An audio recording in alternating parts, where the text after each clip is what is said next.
I also wish to reiterate, as the Prime Minister did, our concerns about the situation in Florida with Hurricane Ian.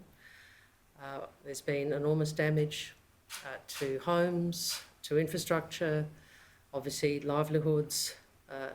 Communities are experiencing really a dreadful situation and anticipate, as the President said, loss of life. So our solidarity to all those who are facing this storm.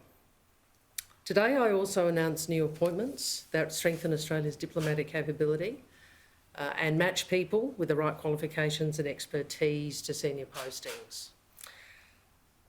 I want to make clear our government is reversing the previous government's approach, and we are rebalancing appointments towards more qualified senior officials consistent with community expectations and position requirements. In circumstances, there is also a clear advantage for Australia to be represented by people who have had distinguished careers beyond the public service, such as business people and former parliamentarians. The eminence of Australia's relationship with the United Kingdom has long been reflected in the appointment of a former senior cabinet minister. So in keeping with this tradition, the Albanese government is appointing Stephen Smith as Australia's next High Commissioner to the United Kingdom.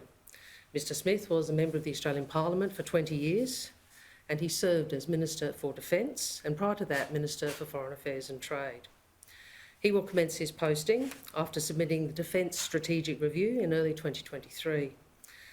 Until then, Lynette Wood will continue as Australia's Acting High Commissioner and I thank her for that. A replacement for Arthur Sinodinos will be announced ahead of the completion of his posting in February 2023. A DFAT, a Department of Foreign Affairs and Trade recruitment process, will be carried out to appoint experienced public servants as heads of mission in Singapore, New Delhi, Tokyo, and at the United Nations in New York. Hodgman will conclude as High Commissioner to Singapore in February 2023. Barry O'Farrell will conclude as High Commissioner to India in February 2023. Mitch Fifield will conclude as Ambassador and Permanent Representative to the United Nations in June 2023. Today, I also announced the appointment of 6 career diplomats to lead Australian overseas posts.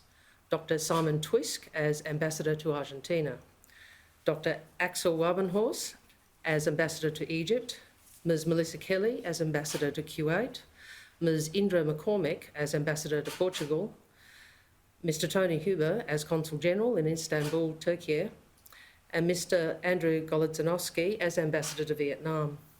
Our Foreign Service is the driver of Australia's engagement with the world, and today I am announcing a team that complements the existing personnel who we have across the world pursuing Australia's interests.